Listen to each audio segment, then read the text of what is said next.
안녕하세요. 저는 중국에서 온 송은찬이라고 합니다. 반갑습니다.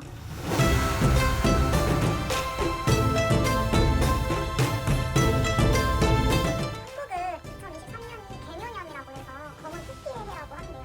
중국도 이렇게 12간지, 60간지를 많이 따지는 편인가요? 네, 엄청 많이 따지는 편인데 그래서 매년에 그 해 이름에 따라서 되게 상품도 출시 많이 되고 화장품 브랜드들이 리미티드 에디션 많이 출시를 했었고 예를 들어서 립스틱 그 케이스에 호랑이 무늬를 새겨 놓는다든지 아니면 옷에도 호랑이 도안을 이렇게 넣는다든지 이런 식으로 많이 했었고 약간 호랑이처럼 생긴 모자 그냥 전통 의상 중에서 있어요. 그것도 많이 찾아봤는데 주문량이 엄청 많이 늘었다고 하고 그리고 뭐 포스터 찍을 때 잡지 사진 찍을 때도 약간 호랑이 옆에 두고 찍더라고요. 그런 식으로도 좀 한다고 합니다. 한국은 12간지를 통한 띠를 되게 중요시하는 편인데 매년 띠별 운세나 궁합 같은 걸 많이 본다고 해요. 중국도 혹시 이런 문화가 있을까요?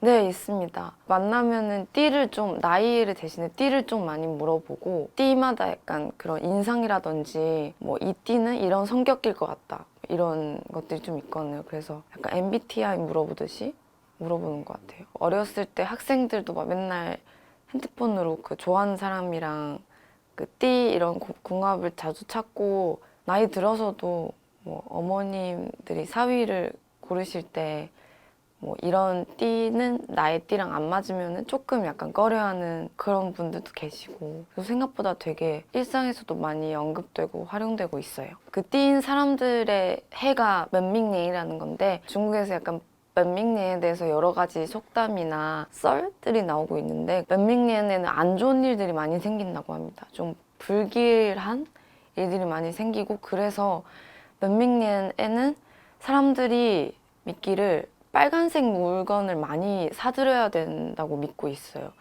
그래서 뭐 빨간색 뭐 팔찌부터 옷부터 뭐 여러 가지 물건들, 핸드폰 케이스 뭐 이런 거 많이 사서 좀 그런 거를 좀 쳐내는 빨간색 물건들로 불길한 어떤 운세라든지 그런 거 좀 쳐내야 된다고 생각하고 있어요. 그 은차님도 내년에 범민년이시라고. 맞아요.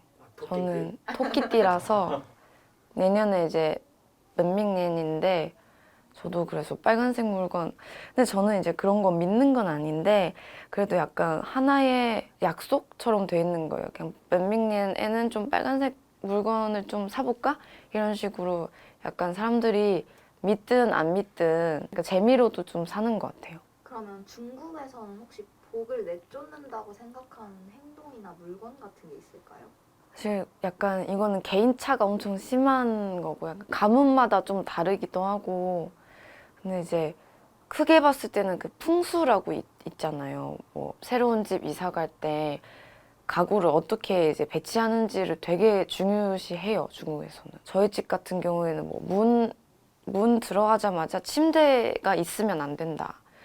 그러면 뭐 빨리 죽는다. 이런 썰도 많고 거울도 이제 문을 향해서 배치하면 안 되고 그리고 집에 식물을 들여놓을 때 좀 잘 안 죽고 좀 녹고 약간 계속 초록색이어야 되는 그런 잘 안 시드는 거를 들여놔야 뭔가 집 안도 좀 활기가 생기고 생기가 생긴다 막 이런 것들 굉장히 많아요. 그리고 또 뭐 밥을 먹을 때 뭐 밥 위에 젓가락 이렇게 꽂으면 안 된다든지 그거는 이제 죽은 사람한테 제사를 지내는 거라고 저는 그런 걸로 많이 혼났어요. 어렸을 때. 그러면 반대로 복이 들어온다고 생각하는 행동이나 물건 같은 게 있을까요? 설일 때마다 집집마다 복자를 이렇게 붙여놔요. 문에다가. 근데 이게 정자로 붙이는 게 아니라 거꾸로 해서 붙이거든요. 그 복자를, 한자를. 왜냐면은 중국어에서 그 왔다, 뭐 누구누구 왔다라는 그 글자의 발음이 거꾸로라는 발음이랑 똑같거든요. 그래서 복이 왔다 이런 식으로 해야지 복이 올 수 있다라고 생각을 하니까 이렇게 복자를 거꾸로 해서 문에 붙여놓는 그런 풍습이 있어요. 그래서 아마 모든 집이 다 붙일걸요? 그냥 다 이렇게 설 기간에 중국에 가면은 아파트 집집마다 이렇게 다 붙여 있는 것을 보실 수가 있습니다. 중국에서 또 뭔가 신들이 있어요. 이 신한테 제사 지내면 돈 많이 번다 이런 것들이 좀 있어요. 그래서 날짜마다 그 별칭이 있어요. 그 어떤 날짜에는 무슨 신한테 제사를 지내야 된다 이런 게 있어요. 그래서 근데 보통 사람들이 관심을 많이 갖는 거는 이제 재혼을 맞는 신이거든요. 그래서 그날에는 엄청 성실하게 그냥 이렇게 많이 하는 편이에요. 그래서 저희 집은 그런 풍습을 많이 안 지키는 집인데도 그 신이 사이신예라고 하거든요. 그분한테 이제 이게 빌면서 돈 많이 벌게 해달라 이런 식으로 하는 편이에요.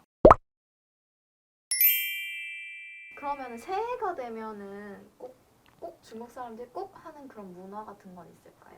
전통적으로 엄청 오래된 풍습은 일단은 폭죽을 터뜨리는 거예요. 이게 기원이 있다고 하는데 옛날에 전설에 따르면 어떤 엄청 무서운 괴물이 있었어요.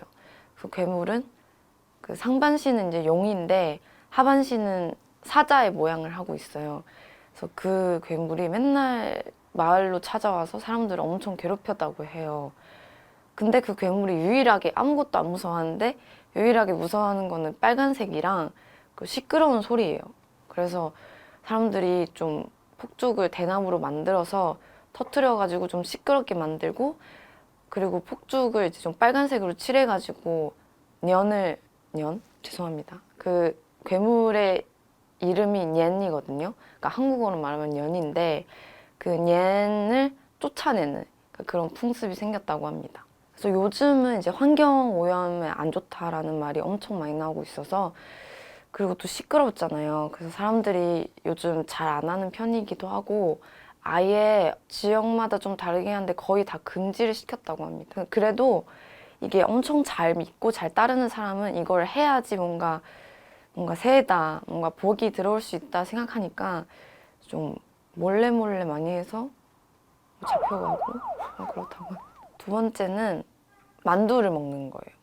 중국 사람들이 만두를 굉장히 좋아하는데 한국에서 먹는 물만두랑 좀 비슷해요.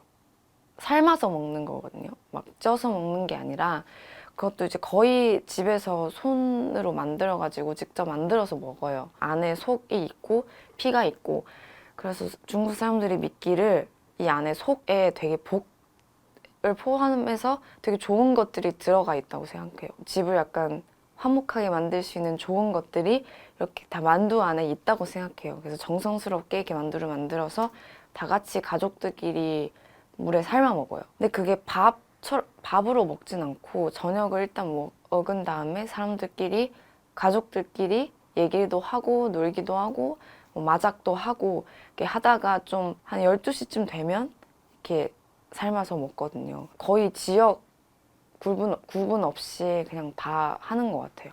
모양도 좀 많이 달라요. 이것도 집안마다 전통이 있는 것 같은데 옛날에 청나라 때 쓰던 그 yuanbao라고 있는데 돈이 있거든요. 그러니까 그 모양을 따라서 만드는 만두도 있고 아니면 길쭉하게 만드는 만두도 있고 보통은 근데 중국 사람들이 동그란 걸 좋아하기 때문에 그냥 보통 동그랗게 이렇게 만들어서 많이 먹어요. 그것도 이제 상징적인 의미를 갖는 거죠. 세 번째는 아이들한테 세뱃돈을 주는데 그 빨간 봉투 있죠. 빨간 봉투에 넣어서 이렇게 아이들한테 줘요.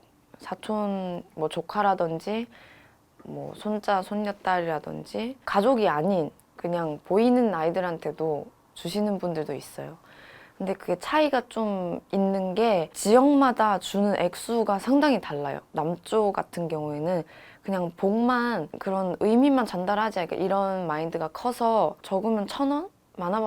진짜 많아봤자 한 5,000원에서 만 원도 없을 것 같아요. 그러니까 그 정도의 액수만 주는데 북쪽에서는 그 형편만 된다면, 그러니까 돈이 있다면 아이들한테 약간 결혼식 있죠. 결혼식 축의금 액수만 그렇게 주는 거예요. 그래서 남쪽 지역 아이들이 굉장히 북쪽 지역 아이들을 부러워합니다. 오늘은 2023년 새해를 맞이하면서 중국의 새해에 대해서 알아봤는데요. 여러분들도 모두 새해 복 많이 받으시고 K클래스 채널 구독, 좋아요 많이 눌러주세요. 감사합니다.